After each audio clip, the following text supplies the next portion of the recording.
ازيكم يا معلمين. النهارده هنجرب مع بعض دهان كنت جايبه من على امازون، فينش بالوان وليه كذا شكل ومنه الشفاف برضه. انا لاول مره هجرب المنتج ده معاكم، فتعالوا نشوف النتيجه بتاعته هتكون ايه. الاول بقى حط لايك وحط اشتراك قبل ما نبدا علشان ما تنساش.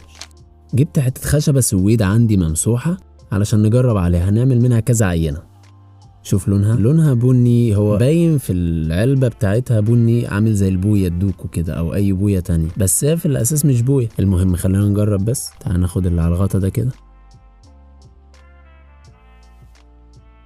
لا الحوار محتاج من العلبة، تعال ناخد من العلبة. هنفرد وش خفيف كده باي حتة قماشة بيضة او ممكن سفنجة، بس بفضل يعني القماشة علشان خاطر السفنجة بتسيب ورا مكانها. انا مش هجري الفيديو ولا هقص من حاجة بحيث نشوف النتيجة سوا مع بعض كأنك انت اللي شغال.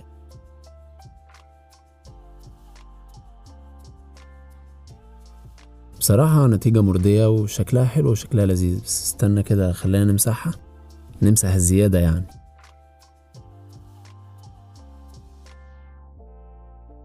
لا جميلة وشكلها حلو، وبصراحة ملمسها برضو جميل.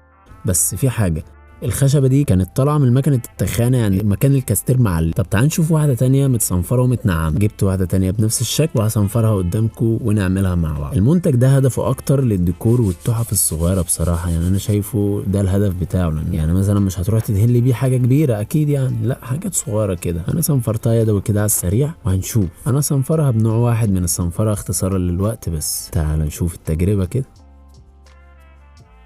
هو طبعا مكتوب على العلبة مدة الجفاف ساعة، بس بصراحة ده تنشف في ثواني، يعني يدوب تمسح الزيادات 5 دقايق تلاقيها نشفت خالص.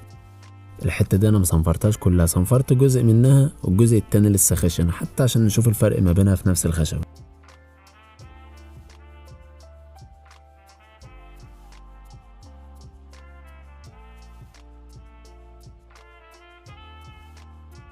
لا بصراحة جميلة والنتيجة حلوة قوي، بس هي فاتحة شوية عشان خاطر صنفرتها وشلت الرايش اللي كان بيشيل اللون، فهي الناعمة احسن طبعا ملمس وشكل. طبعا لو في خشبة تانية بشكل ثمرة تاني هتديك اشيك من كده، ولو على قشرة طبيعية كمان تبقى تحفة. طب هعمل حركة حلوة، انا هدي لها وش كمان واسيبها كام دقيقة بحيث الخشبة تشرب اللون ونشوف الدرجة اغمقت ولا لا.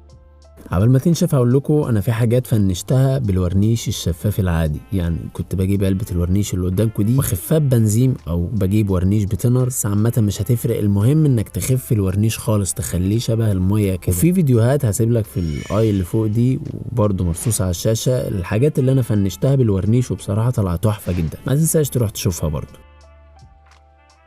تعالى بقى بعد ما سيبناها شويه نمسحها كده. طبعا هي غمقت سنه، الثمره خدت شربت اللون سنه صغيره كده، وبصراحه انا شايف من وجهه نظري انها تحفه جدا. طبعا التجربه كانت لذيذه وشكرا على المشاهده. لو كنت استعملت الحاجه دي قبل كده فاكتب لي في الكومنتات تحت وايه اللي قابلك منها، وما تنساش برضو انك تشترك معانا في القناه وتدينا لايك علشان نعرف كم واحد عجبه الفيديو. وما تنساش تبص على الفيديوهات اللي فاتت، احنا بنقدم فيديوهات للهواة، فلو كنت هاوي الفيديوهات دي هتفيدك جدا. اشوفكم الفيديو الجاي، سلام.